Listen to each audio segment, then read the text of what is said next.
بسم الله الرحمن الرحيم، صلى الله وسلم على نبينا محمد وعلى آله وزوجه وسلم. موضوعي اليوم مهم جدا جدا جدا، انتظره كثير من الناس وطلبه كثير من الناس داخل الجزائر وخارج الجزائر.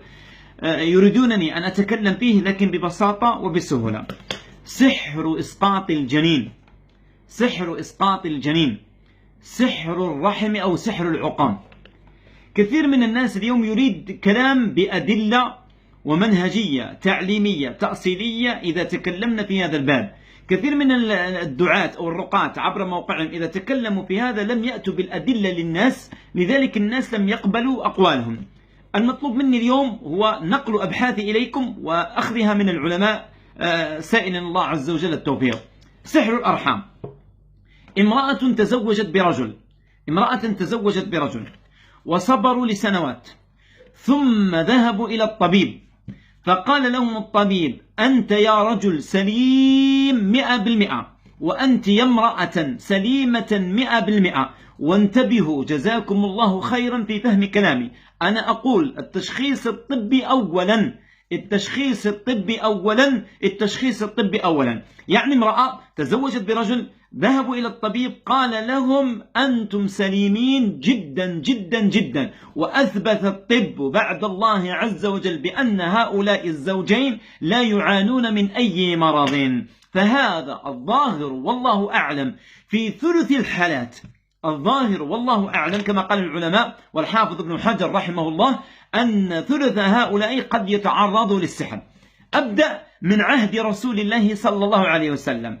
الصحابة لما هاجروا مع رسول الله صلى الله عليه وسلم ودخلوا المدينة، شاع عند اليهود قول بأنهم سحروا الصحابة حتى لا ينجبوا. لماذا؟ لأن الصحابة لما هاجروا إلى المدينة أصيبوا بالعقم.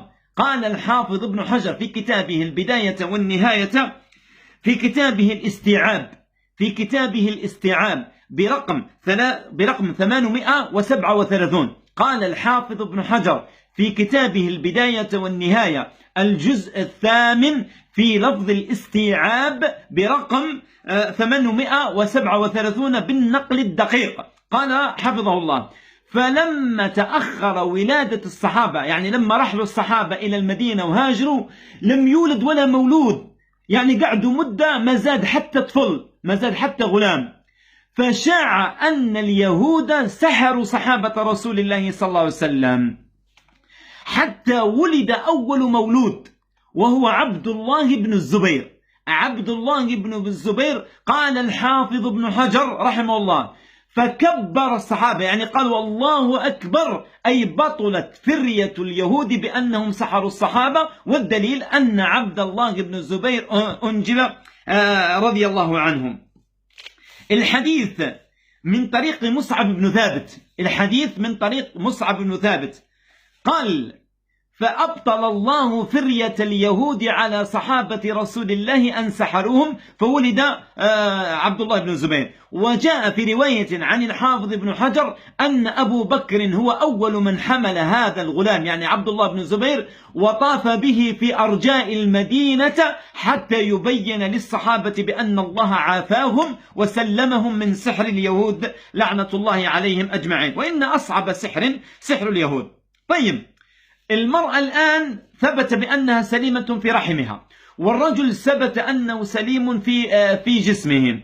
إذن هذا الظاهر بأنه سحر رحم. طيب، كيف نعالج هذا؟ ذكر ابن القيم وكثير من العلماء كالحافظ الذهبي وابن كثير وابن بطة وغيرهم رضوان الله عليهم وابن القيم في كتبهم على هذا الباب، ولمن شاء أن يرجع إلى تأليفاتهم وهي كثيرة.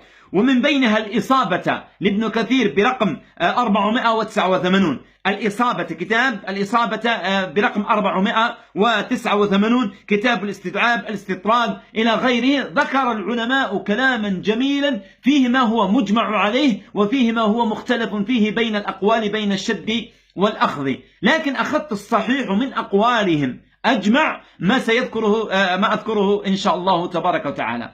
امرأة، كيف نعرف بأن الامرأة عندها سحر عقم بعد استشارة الطبيب وتبين بأنها سليمة جسديا؟ أولا، آلام في الرأس مع البطن مع أسفل الظهر. لا يا شيخ رياض، أعد لنا بسهولة. آلام في الرأس مع أسفل البطن مع أسفل الظهر. آلام في الرأس مع أسفل البطن مع أسفل الظهر. قال أهل العلم: انقطاع في الحيض، انقطاع في الحيض أو عدم اعتدال وانتظام في الدورة الشهرية. آلام شديدة عند الجماع حتى أن الطبيب يتعجب لها. آلام شديدة عند الجماع حتى أن الطبيب يتعجب لها. طيب، ما حل هذا يا شيخ رياض؟ أولا الاستعانة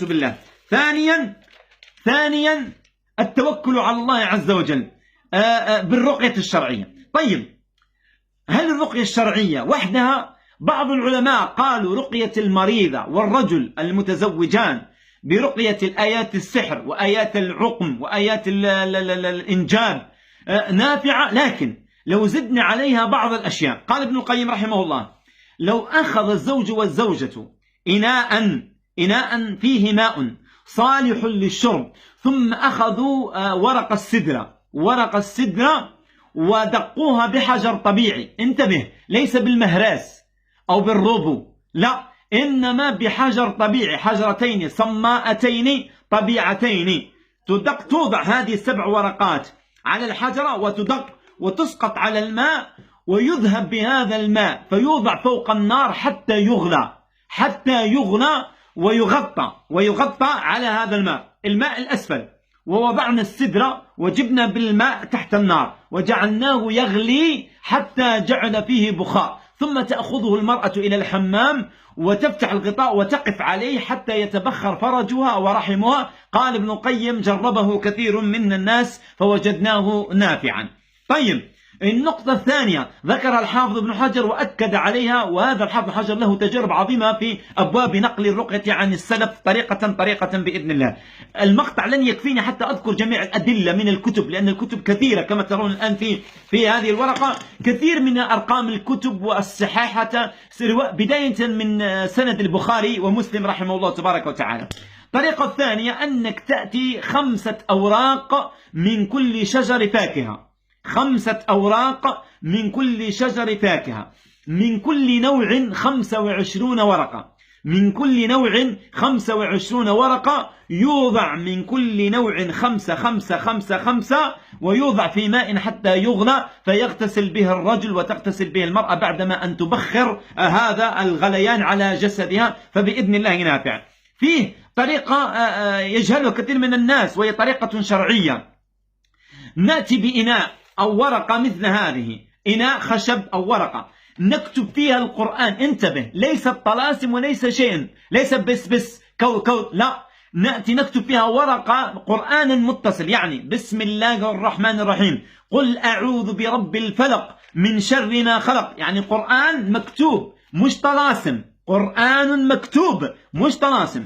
ثم نسكب عليها شيئا من المسك الجاري أو الماء مع السدرة الثقيل، فنسكبه على الورقة حتى يتحلل القرآن، يعني يذوب القرآن في هذا المسك. ثم تأخذ منه المرأة هكذا، هذا القرآن، وأسكبنا عليه المسك حتى ينحل القرآن الذي كتبناه، هذا قرآن مكتوب. ثم ماذا؟ نضع المسك فيه حتى يذوب القرآن. ثم تأخذ المرأة تمسح بيدها، ثم تمسح بها وجهها وبطنها، أسفل البطن يعني الرحم، وأسفل ظهرها وبين الفخذين. وجوز العلماء للاستشفاء حتى وإن مسحت به فرجها مرة قبل الجماع بنصف ساعة وبعد الجماع بساعة، مرة قبل الجماع بنصف ساعة ومرة بعد الجماع بنصف ساعة. وقد جربته أنا شخصيا مع 9 بنات عقيمات فرزقهن الله الولد، وأولها الآن آخرها امرأة لصديق لي في بشار، وهو الآن يتابعني، وزوجته حاملة الآن في 6 أشهر، وأسأل الله أن يكمل لها حملها يا رب العالمين. لمواصلة موضوع الحمل والعقم، أنا أظن أني بينت لكم فقط شيئا من أفخاخ المشعوذين وكيف تبطلونها بأنفسكم. لمن يريد المزيد والشرح المزيد فما عليه إلا الاتصال على رقمي وأعطيه الأدلة الكافية الشافية الوافية من أقوال العلماء، بل توجد مئات الطرق لعلاج سحر الرحم، لكن لن أذكرها كلها في 10 دقائق حتى لا أطيل عليكم. أسأل الله أن يفرج علي وعليكم، إنه ولي ذلك والقادر عليه. هذا سحر الإسقاط. وفي بعض أقوال العلماء كما قال ابن القيم رحمه الله أن الجن العاشق، ما هو الجن؟ هذا جن يسكن في المرأة فيدعي حبها وشهوتها فيبطل عليها كل حمل. بماذا؟ إذا سكب الرجل ماء المني في رحم زوجته يأتي هذا الجن فيضرب الماء فيفسد العلقة ويسقطها، فلعنة الله على الساحرين والمشعوذين. الحديث يطول بإذن الله تبارك وتعالى. أسأل الله جل وعلا أن يزدنا علما في هذا التخصص، أسأل الله أن يزدنا علما في هذا التخصص، أسأل الله أن يزدنا علما في هذا التخصص. أرجوكم إخوتي، هذا المقطع مهم لكثير من بنات المسلمين، أرجو نشره. لكن مش كل إنسانة ما جابتش طفل راهي مسحورة، لم نقل هذا. ليس كل من لم تنجب بأنها مسحورة، قلنا كثير منهم على سحر والعياذ بالله، ومنهم من شاء الله لهم أن يكون عقيما، ذلك بلاء الله. والسلام عليكم ورحمة الله وبركاته.